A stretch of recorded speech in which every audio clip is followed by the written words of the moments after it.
5:30টার সময় অ্যালার্ম দেওয়া থাকলেও ওই উঠছি করে 6টা মতনই বেজে যায়। আজকের ভিডিওতে শেয়ার করব একদম আর্লি মর্নিং থেকে কিভাবে সংসারে কাজকর্ম মোটামুটি 10টার মধ্যে 80% কমপ্লিট করা, চিকুকে রেডি করা, স্কুলে নিয়ে যাওয়া, স্কুল থেকে আনার সমস্তটাই শেয়ার করেছি। আশা করছি তোমাদের ভালো লাগবে।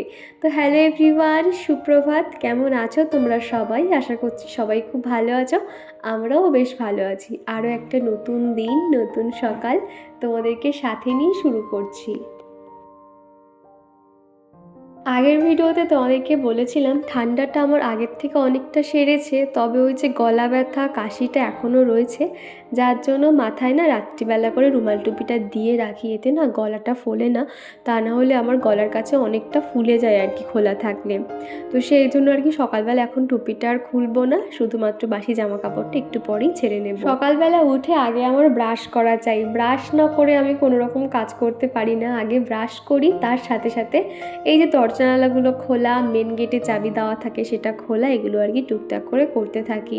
আর রাত্রিবেলা যেহেতু রাতে করে নাইট ক্রিম মাখা থাকে, সকালবেলা হতেই ব্রাশ করার সাথে সাথে মুখে ফেস ওয়াশও দিয়ে দিই। তারপরে সময় পেলে ময়শ্চারাইজার লাগাই, তা না হলেই বেলার দিকে স্নান টান করে কিছু একটা লাগিয়ে নিই। আর এখন তো আগের মতন অতটাও ঠান্ডাটা নেই, যার জন্য স্কিনে টানটা লাগে না। তো তারপরেই আমি বাসি জামা কাপড় ছেড়ে নিয়েছি। আর এখন এই যে ভাবলাম প্রথমেই ঠাকুর ঘরের দিয়ে আর কি কাজকর্মগুলো শুরু করি।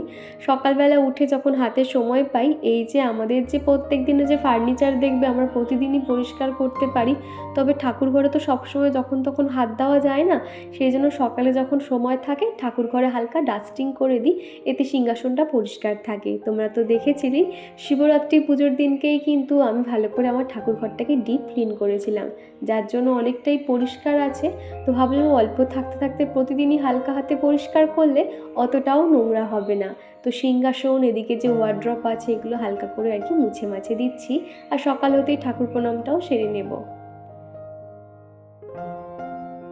আগের দিনে যে আলপনাটা দিয়েছিলাম, আলপনাটা বেশ ভালো লাগছিল, যার জন্য আলপনাটা আগের দিন আর মুছিনি, জানো তো। আলপনাটা রেখে দিয়েছি, ভেবে আছি কয়েকদিন থাক, তারপরে না ভালো করে মুছে নেব জায়গাটা। আর আগের দিনের ভিডিওতে তোমাদেরকে বলছিলাম না, এখন আমার বেস্ট ময়শ্চারাইজার হলো সেটাফিল। যেমনি স্কিন গ্লো করবে, তার সঙ্গে কিন্তু স্কিনটাকেও সফট রাখে। তো সেটা শুনে অনুশ্রী পাত্র আমাকে কমেন্ট করেছিলে, আর এই সেটাফিলের ক্রিমটা তুমি কোথা থেকে নিয়েছো একটু বলো, আমি নেব। আমি যে সেটাফিলের ময়শ্চারাইজারটা নিয়েছি ওটা আমি অনলাইন থেকেই নিয়েছিলাম, তবে তুমি অফলাইনেও পেয়ে যাবে। তবে আমার একটা যে বোন আছে, সে যখন অফলাইন থেকে কিনেছিল সেখানে তুলনামূলক দামটা একটু বেশি পড়েছে, এটাই বলছিল। তো আমি তোমাকে সাজেস্ট করব তুমি নিলে ফ্লিপকার্ট থেকে নিতে পারো, তাহলে কিছুটা অন্তত কমে পেতে পারবে। ঠাকুর ঘরটা হালকা ডাস্টিং করে নিয়েছি। আর ঠাকুরের যে থালা বাসনগুলো আছে আমাদের পেছনের বারান্দাতে না, ওখানেই আমি বেশিরভাগ ধোয়া টোয়া করি। তো ওখানে কি করেছি, পিতম্বরী পাউডার মাখিয়ে রেখে দিয়েছি। পিতলের যে বাসনগুলো থাকে না, তাহলে একদম পরিষ্কার হয়ে যায়। আর এদিকে মেন গেটটাও খুলে দিলাম। আর এখন যেহেতু অত সকালে না, আমি মেন গেটটা খুলে আবার হালকা করে তালাটা ঝুলিয়ে রাখি, কেননা খুলি না, খুব একটা ভয় লাগে কে কোথায় ঘরে চলে আসে, এই কারণে আর কি। তো তারপরে এখন চলে এসেছি রান্নাঘরে। সকালের দিকে কিন্তু আবহাওয়া ভালোই ঠান্ডা থাকে, তো সেই জন্য আমি এদিকে জানালাগুলো আর খুলবো না। আগের দিনকে সবজি কেটে রেখেছি, ওই যে ঝুড়িতে দেখতে পাচ্ছ। ঝটপট রান্না বসিয়ে দেব, তার আগে ভাবলাম আমার জন্য একটু জল গরম করে নিই। আর এমনিতেও গলা ব্যথা, তার উপরে গার্গেল করতে হয়, তো সেই জন্য ভাবলাম একটু জল গরম খাই। এখন গার্গেল করার মতন সময় নেই, রাত্রিবেলা করে গার্গেল করি। আর এখন একটু উষ্ণ জল গরম খাই। মোটামুটি বেশ কয়েকদিন হলো উষ্ণ জল গরমটা খাচ্ছি, এটা যেরকম স্কিনের জন্য ভীষণ ভালো, এছাড়াও গরম জল খেলে শরীরের অনেক কিছু উপকার পাওয়া যায়। আর এমনিতেও ঠান্ডা লেগেছে, তো সেই জন্য আর কি উষ্ণ গরম জলটা খাচ্ছি। আগে তো ছোটো কাপ 1 কাপ খেতাম, তবে আস্তে আস্তে কিন্তু জলের পরিমাপটা একটুখানি বাড়াচ্ছি। আর লাবণী আমাকে বলেছো কেমন আছো দীপা, অনেক দিন পর কমেন্ট করছি। এই কদিন একটু ব্যস্ত ছিলাম, যার কারণে 3-4টে ভিডিও দেখা হয়নি, তাই সেই ভিডিওগুলো এখন দেখছি। সত্যি গো, তোমার ভিডিও না দেখলে আমার একদমই ভালো লাগে না। তো প্রথমে তোমাকে জানাই অসংখ্য ধন্যবাদ লাবণী, এইভাবে আমার পাশে থেকো। আর প্রতিদিন যে এত সুন্দর সুন্দর কমেন্ট করো আমার খুব ভালো লাগে। আর এমনিতেও তোমাকে আমি এফবিতে সবসময় দেখতে পাই। আর এদিকে না একসঙ্গে অনেকটা জল করে কি যখন মুখের মধ্যে দিয়ে দিয়েছি আমার গা গুলিয়ে আসছিল। আসলে অতটা জল খাওয়া অভ্যস্ত নেই তো, আর খালি পেটে গরম জল পড়লে দেখবে কেমনটা গা গুলিয়ে যায়, তো সেরকমই আর কি লাগছিল। ঝটপট উঠে এখন রান্নাঘর মুছে নেব আর ঝটপট রান্না বসিয়ে দেবো। আজকে ভাবছি একটু চিকেন করব, কেননা খানিকটা চিকেন রয়েছে। আর আমাদের প্রত্যেক রবিবার যেহেতু চিকেন হয়, আর রবিবার দিনকে যেহেতু শিবরাত্রি পড়েছিল তো চিকেন খাওয়া হয়নি, তো ভাবলাম আজকে একটু বানাই। আর এমনিতেও চিকু এখন করে কিচ্ছু খেতে চাইছে না, চিকেনটা করলে তাও 1-2 গাল খাবে, এই আর কি। আর ভ্লগার রূপা বলেছো অনেক ভালো হয়েছে, ফ্রাইড রাইসটা বানানো অনেক সুন্দর হয়েছে, তো থ্যাংক ইউ গো, এইভাবে পাশে থেকো। আর কাকুলি আমাকে কমেন্ট করেছো তোমার ভিডিওটা খুব সুন্দর হয়েছে দিদি, তুমি শিব পুজো কি সোমবার দিনকে করেছিলে?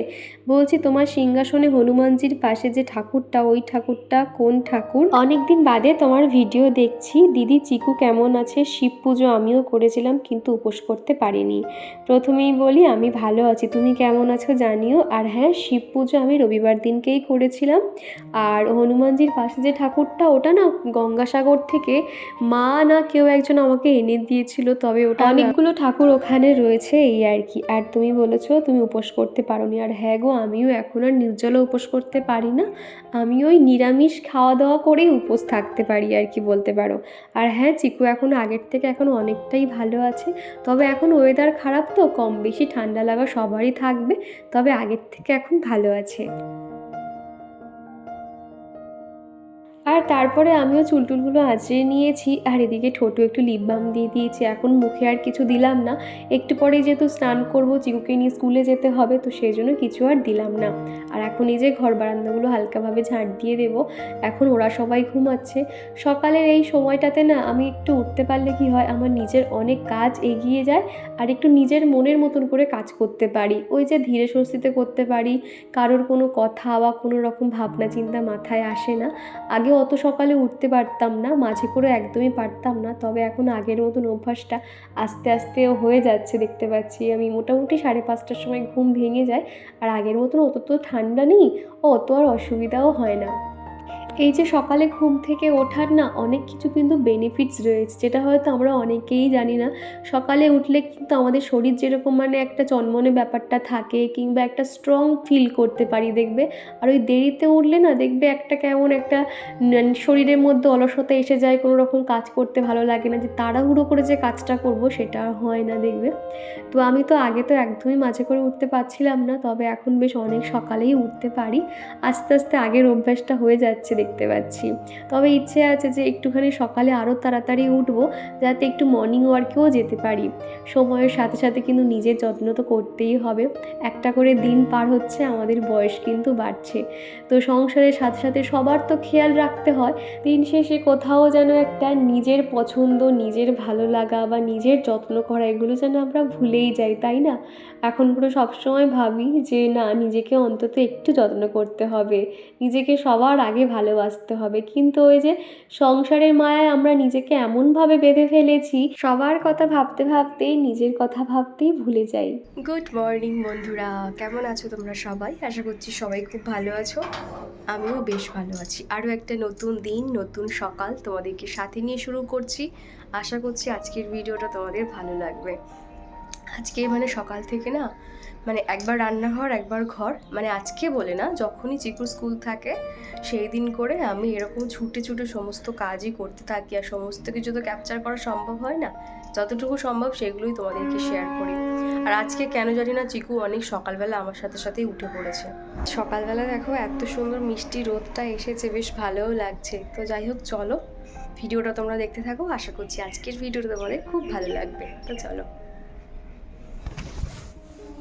আর তারপরে এই যে কয়েকটা জামা কাপড় এখন সার্ফ জলে ভিজিয়ে দেব। কয়েকদিন হলো অনেক জামা কাপড় হয়েছে, কাচাকাচি তো হচ্ছে, এখন অতটাও নেই। শীতের বেশিরভাগ পোশাক আর কি তোলা হয়ে গেছে, মানে সোয়েটার জ্যাকেটগুলো দু একটা হাতে গোনা আছে, সেগুলো আর কি কাছাকাছি বাকি আছে বলতে পারো। আর এই যে শাড়িটা দেখেছিলে মন্দিরে যাওয়ার সময় পরে গেছিলাম, তো সেটা ভাবলাম একটু কেচে দিই। মোটামুটি এই যে শাড়িটা দেখতে পাচ্ছ এখনও পর্যন্ত আর কি নতুন মতন হয়ে রয়েছে। এটা মা আমাকে দিয়েছিল। তোমরা অনেকেই এই শাড়িটা খুব পছন্দ করো বেশ। আমার শাড়ি পরতে ভীষণ ভালো লাগে, তবে কি জানো তো, শাড়ি পরে কাজকর্ম করতে অনেকটাই অসুবিধা হয়। বিয়ের পর পর যে শাড়িগুলো পরতাম সেই শাড়িগুলো এখনও আছে, ঠিকঠাক পরলেই শাড়িগুলো মনে হয় কবেই ব্যবহার করে ছিঁড়ে যেত আর কি। তবে সেগুলো এখনও পুরো নতুনের মতন আছে, ওই যখন একটু সময় পাই বৃহস্পতিবার করে তখনই আর কি পরা হয়। তো যাই হোক, সেগুলোকে ভালো করে ভিজিয়ে বাথরুমে দিয়ে এলাম, স্নানের সময় আর কি কেচে নেব। আর এদিকে দেখতে পাচ্ছ পিতাম্বরী পাউডার দিয়ে বাসনগুলোকে মানে মাখিয়ে রেখে গেছিলাম। আর এখন ভাবলাম আগে স্টিলের যে থালা বাসনগুলো আছে সেগুলো মেজে নিই, আর তারপরে আর কি হালকা স্কচ ব্রাইট দিয়ে ঘষলে না পিতলের বাসনগুলো একদম পুরো চকচক করতে থাকে। তবে হাতে যখন সময় থাকে না, নর্মালি আর কি ভিম বার দিয়ে ভালো করে পরিষ্কার করে নিতে হয়। আর অনুশ্রী পাত্র বলেছ, দিদি তুমি তাড়াতাড়ি সুস্থ হও, খুব ভালো লাগলো ভিডিওটা। আর হ্যাঁ, আগের দিনের কেকটা আমার ছেলের বার্থডেতে নিয়ে এসেছিলাম মিও আমর থেকে, খুব ভালো কেকটা, একদমই ঠিক বলেছো অনুশ্রী। এই কেকটা না হয়তো দামটা একটু বেশি, তবে খেতে না দারুণ ছিল বলতে পারো। আমি প্রথমবার এই ফ্লেভারের কেকটা খেলাম আর কি। তো যাই হোক, তুমি যে কমেন্ট করেছো আমার বেশ ভালো লাগলো। আর কণিকা দিদিভাই বলেছো ভীষণ ভীষণ সুন্দর হয়েছে দীপা তোমার ভিডিও, খুব ভালো লাগলো তোমার আলপনা আর পুজোর আয়োজন, ভীষণ ভীষণ সুন্দর হয়েছে। তো থ্যাংক ইউ কণিকা দিদিভাই, এইভাবে পাশে থেকো। প্রতিদিন যে তুমি এত সুন্দর সুন্দর কমেন্ট করো আমার খুব ভালো লাগে। তো এদিকে বাসনগুলো মাজা হয়ে গেছে, জল ঝরাতে দিয়ে দিয়েছি। এরকম টুকটাক কাজ ঠাকুরের ঘরের মানে এগিয়ে দিয়ে রাখলে না চিকুর পাপারও অনেক সুবিধা হয়, তা না হলে না ও অত ঠাকুর পুজো করতে চায় না, ওরও দেরি হয়ে যায়। আর এমনিতেও ঠাকুর পুজোটা আমার মনে হয় সব থেকে বড় কাজ হলো ঠাকুর পুজো করা, রান্না করা, স্নান করা। তবে ঠাকুর পুজোটা ও বেশিরভাগ দিনই আর কি সেরে দেয়, তবে বৃহস্পতিবার করে বা কোনো মানে ভালো বার হলে, যেমন ধরো ওই শিবরাত্রি এটা সেটা থাকলে আমি মানে সবসময় পুজো করে থাকি। তবে ও যখনই পুজো করে ওর হাতে হাতে আমি একটু কাজ এগিয়ে দিই, যেমন ধর ঠাকুরের থালা বাসনগুলো ধুয়ে মেজে দেওয়া, ফুল তুলে দেওয়া, এগুলো আমি এগিয়ে দিলে ওরও ভালো লাগে পুজো করতে। তো যাই হোক, তারপরে দেখো এদিকে রান্না বসিয়ে দিয়েছি, ওদিকে ভাতটা হয়ে গেছে। আর আমি যেহেতু ভাতের ঢাকনা দিয়ে দিয়েছিলাম, তো দেখো ভাতের ফ্যান পড়ে কি অবস্থা হয়েছে। আমি সবসময় রান্না করার ফাঁকে ফাঁকে গ্যাসটাকে মুছতে থাকি, তবে ওই যে একটুখানি চোখের আড়াল হয়েছে, ফ্যান পড়ে এরকম অবস্থা হয়ে গেল। আর আজকে যেহেতু চিকেন করব, তো সেই জন্য ভাবলাম ছোট ছোট যে নতুন আলুগুলো আনা হয়েছিল এই গোটা গোটা আলু দিয়ে চিকেনটা করব আর কি। যার জন্য দেখো এইভাবে গোটাই রেখে দিয়েছি, আর লাল লাল করে নুন হলুদ দিয়ে ভেজে নিয়েছি। আর তারপরে আলু আর পেঁয়াজ কলিটাও ভেজে নিচ্ছি। আর আজকে ভেবেছি যে না একটু কম তেলে রান্না করব, কেননা তোমরা অনেকেই বলো যে দীপা তোমরা প্রচণ্ড রিচ খাবার খাও আর এত তেল খাবে না। আমি না অনেকেই দেখেছি একটুখানি করে পেঁয়াজ দিল, একটুখানি করে তেল দিল, দিয়ে রান্না বান্না করে, তবে বিশ্বাস করো ওরকম রান্না না আমি করতে পারি না গো, আমার হাতে মানে একটু বেশি বেশি ওঠে বলতে পারো। আর এমনিতেও আমাদের বাড়িতে সবাই একটু রিচ খাবার খেতে পছন্দ করে, তো যার জন্য আমার দিয়ে দিয়ে অভ্যাস হয়ে গেছে বলতে পারো। তবে অন্য দিনে যেরকম চিকেনে বেশি বেশি করে পেঁয়াজ তেল দেওয়া হয়, তবে আজকে তুলনামূলক একটু কম দিয়েছি আর কি বলতে পারো। তো এদিকে মশলা কষানো হয়ে গেছে, ঝটপট আর কি চিকেনগুলোকে দিয়ে দেবো। আর সব সময় না হাতে যখন সময় থাকে তখন তো চিকেনটা ম্যারিনেট করে নিই, তবে আজকে হাতে অতটা সময় ছিল না, নর্মালি চিকেনটা ধুয়ে উপর থেকে দিয়ে দিয়েছিলাম।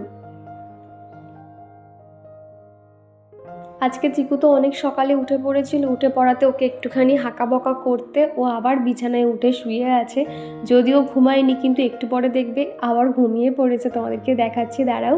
আর এরই মধ্যে চিকুর পাপাও উঠে পড়েছে, ওকে এখন চাটা দিয়ে আসতে যাচ্ছি। চাটা সকালে বানিয়ে নিয়েছিলাম, তো তখন দেখলে ভাত করার সাথে সাথে, তো চাটা একটু ঠান্ডা হয়ে গেছিলো, আবার একটু গরম করে ওকে এখন দিয়ে আসতে যাচ্ছি। আর সুপ্রিয়া দিদিভাই বলেছো অনেক অনেক সুন্দর করে কাজ করো তুমি, তো থ্যাংক ইউ সুপ্রিয়া দিদিভাই, এইভাবে পাশে থেকো। আর আমিও কিন্তু তোমার ভিডিও দেখি, তোমার কাজও খুব ভালো লাগে, আর তুমিও অনেক মিষ্টি গো। তুমি যে সংসার সামলে দুটো বাচ্চা সামলে যে ভিডিও করো, যেটা আমি অনেক ইন্সপায়ার হই তোমার ভিডিও দেখে।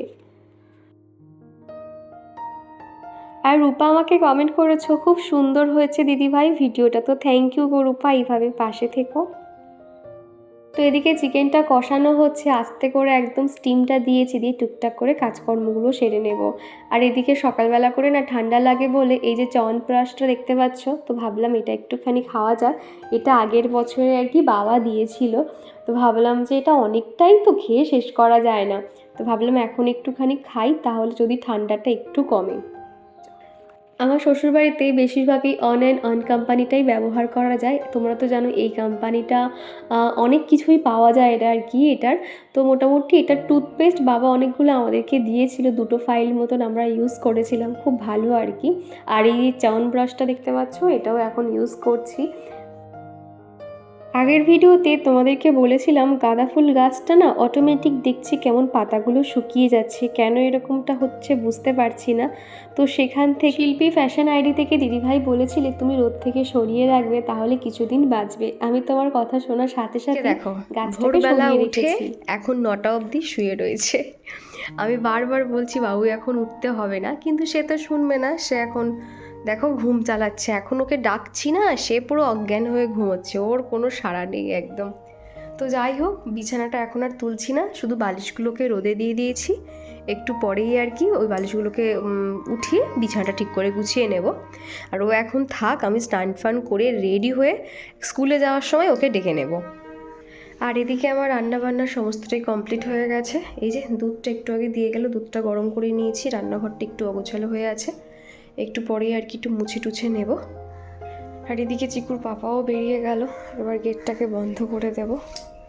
এই যে জামা কাপড়গুলো সমস্তটাই কেচে মেলে দিয়েছিলাম, আর ব্ল্যাঙ্কেটটাও রোদে দিয়েছি। এখন এই যে গেটটা বন্ধ করে দেব। আর এদিকে ওর পাপা ঠাকুর পুজো দিয়ে গেছে, তবে এই যে জিনিসপত্রগুলো না একটুখানি ছড়িয়ে ছিটিয়ে গেছে, এগুলোকে এইভাবেই দিয়ে দিই, জলটা ঝরে যাবে।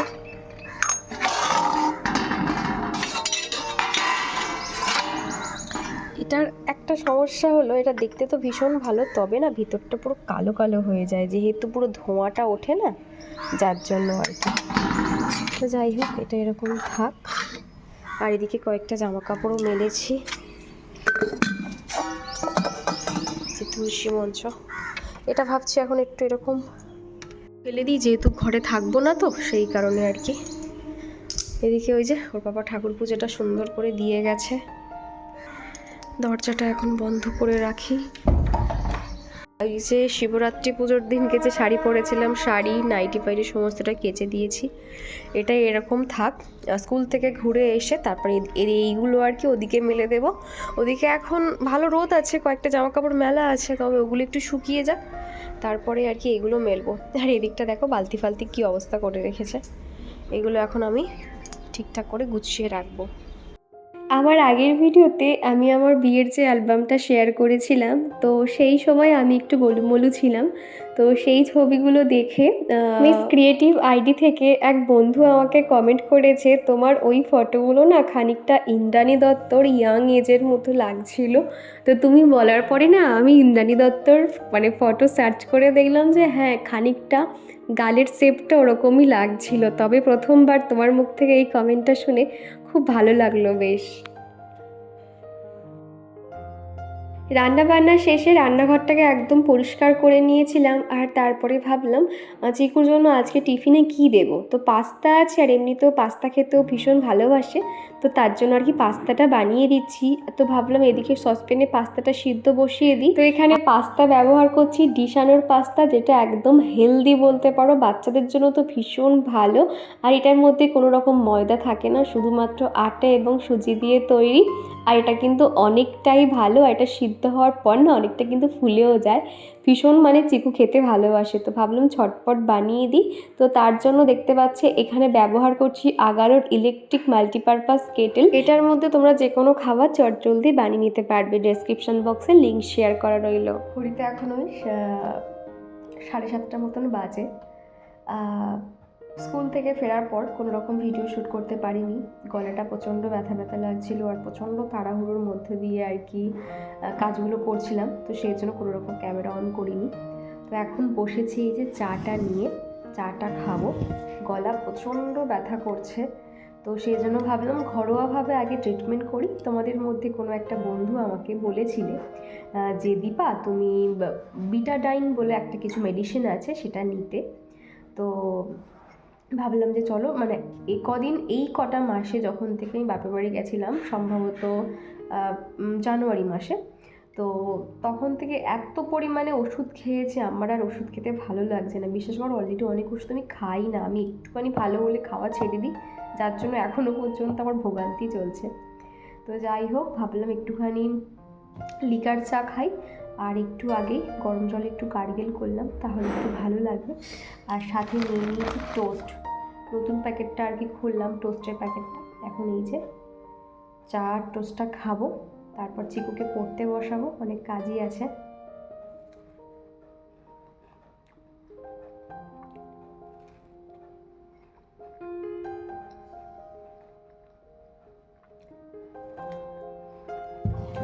এত পরিমাণে শরীরটা খারাপ, আমার মুখ চোখ দেখেই বুঝতে পারছো, খুব খারাপ অবস্থা।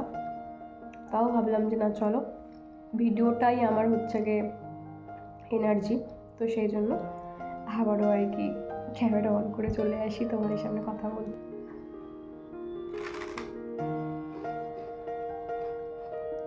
এখন প্রত্যেকের বাড়িতে ভাইরাল ফিভার চলছে, যার জন্য না কেউ বলে না যে সুস্থ আছে। প্রত্যেকের বাড়িতে ঠান্ডা কাশি জ্বর সর্দি কাশি লেগেই রয়েছে। সবাই তোমরা খুব সাবধানে থাকবে, আর যারা এরকম অলরেডি ভুগে গেছো তাদের তো বলার কিছু নেই। তো যাই হোক, চলো তোমরা ভিডিওটা দেখতে থাকো। আর তারপরেই চিকুকে ঘুম থেকে তুলে ওকে পড়তে বসিয়েছিলাম। হোমওয়ার্কগুলো ওকে মানে করাতে হয়, যেহেতু অনেকটা সময় লেগে যায়। আর আবারও তোমাদের সঙ্গে দেখা হচ্ছে সেই রাতের বেলা, রাতের খাবার দাবার, এই যে রুটি তরকারি সাথে আর কি মিষ্টি। তো চলো বন্ধুরা, আজকের ভিডিওটা এই দিয়েই শেষ করছি। ভিডিওর কোনো অংশ ভালো লেগে থাকলে প্লিজ একটা লাইক করে দিও। আবারও দেখা হবে।